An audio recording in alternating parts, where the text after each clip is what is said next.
What is non-duality? Grasping / comprehending / experiencing non-duality marks the end of the journey for the spiritual seeker. This topic is quite literally the biggest, all-encompassing one there is. This short video merely serves as an introduction and at best a tiny wayfinding pointer to the infinite vastness of all there is.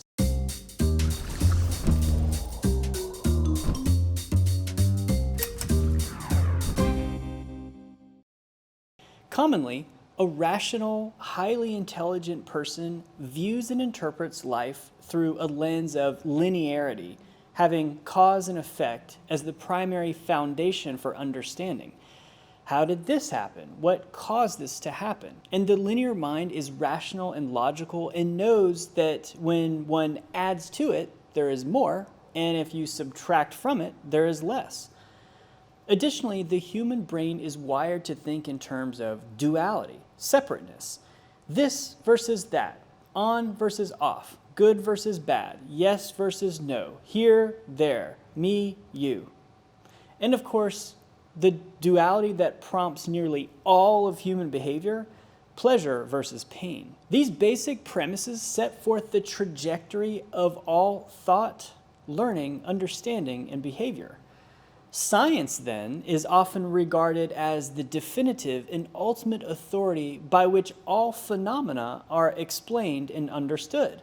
So is that wrong? Is science not the ultimate authority, you ask? You see how quick the mind falls into the dichotomy trap? It's not a matter of right versus wrong, but rather an expansion of our understanding to include the paradoxical realm from which we as humans operate. The rational, dualistic mind is essential for navigating the physical world. There's no denying the physical world, right? I step into the fire, I get burned. I'm not in the fire, I'm not burned. That's cause and effect.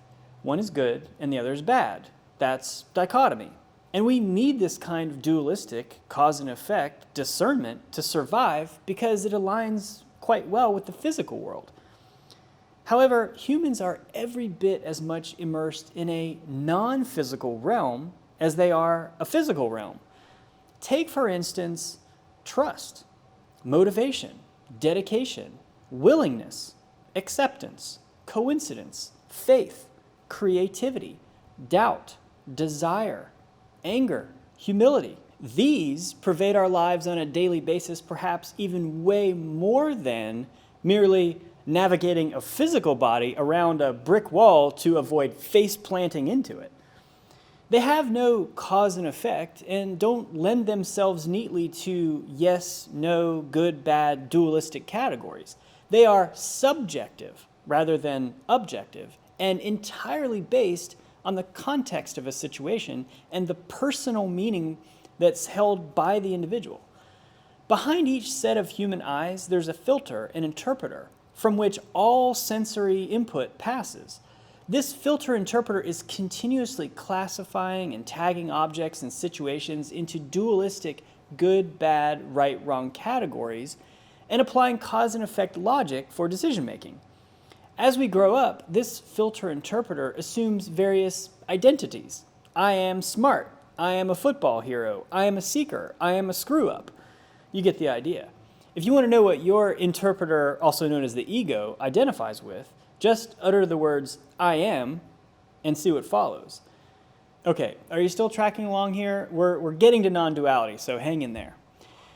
It's common for a person to reside in a dualistic paradigm until a major life event occurs that prompts the questioning or the challenging of it. Furthermore, either an intense lack of personal satisfaction or immense suffering causes one to muster up the courage to navigate the nonlinear, non-physical, subjective realm. Let's use a situation involving forgiveness as an example. A person can hold a grudge against another because they seemingly caused the pain, until the pain of holding on to the grudge becomes too great. After a period of complete forgiveness, one realizes that the grudge was something that they were holding on to all along. When life is viewed through a linear lens, the grudge is completely justified. However, when a person does completely forgive and let go of the grudge, they feel lighter, freer, and less likely to hold grudges against others for any reason. They come to realize that the person initially considered to be the villain was in fact a teacher. Here's another example. A person may be consumed with gain, collecting riches and possessions at every opportunity.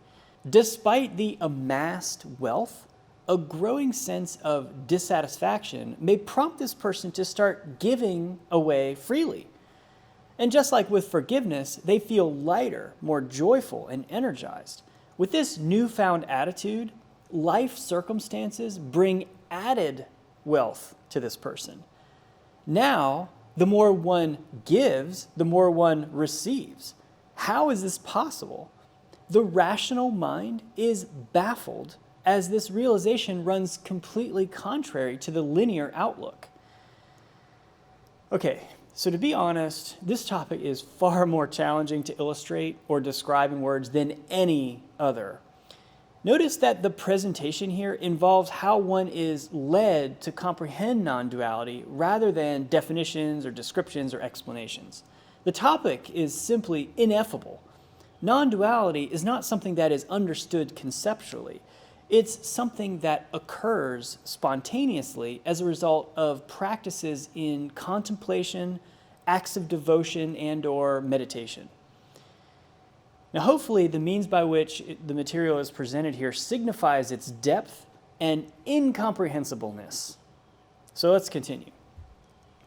From birth, each of us creates and maintains the illusion of separateness, the underpinnings of which are dualistic thinking, language itself, and ego identities. We talked about ego. So in language, we have words like off, dark, and cold. None of these states actually exist in reality. We think of a light switch as having two states, on or off. But after careful analysis, we realize that there actually is no off. Electricity is either flowing to the light bulb or it isn't. There's on and not on. There's no such thing as dark. There is simply the absence of light. Dark, by itself, is not a state that exists in reality, but language has us assume that it is. Cold is merely the absence of heat. Once you pull this thread, you realize that language is helping us create this illusion of duality. Prepositions are meaningless. Up, down, over, between. What is up?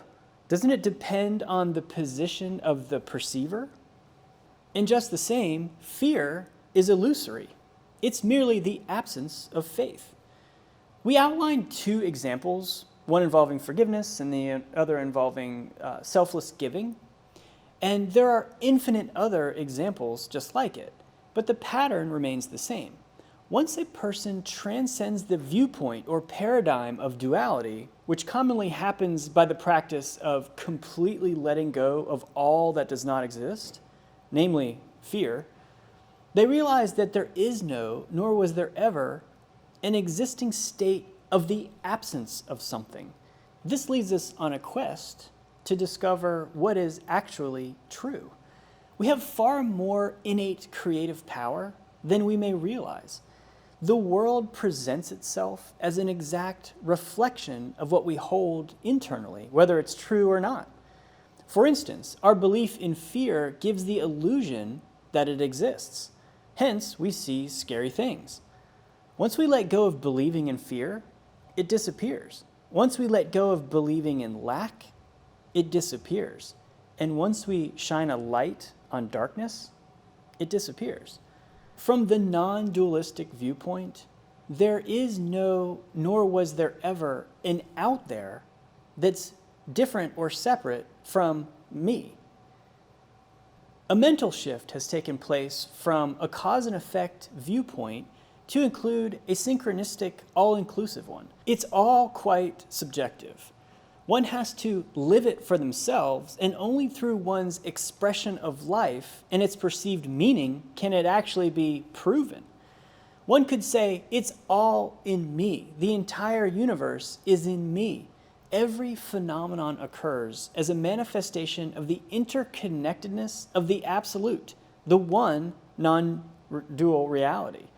You aren't part of it because there are no parts. There is just one existence that is a perpetual, spontaneous happening in a single, all-encompassing field of awareness or consciousness. Everything you witness and experience then is a projection of you as an aspect, an incarnation of the entire universe. In this way, each person is creating their own reality, and together we are co-creating our shared reality. Duality suggests that there's me and there's everything out there that's separate from me. Non-duality takes the entire universe, pulls it back inside out, so there's an inseparable oneness with everything.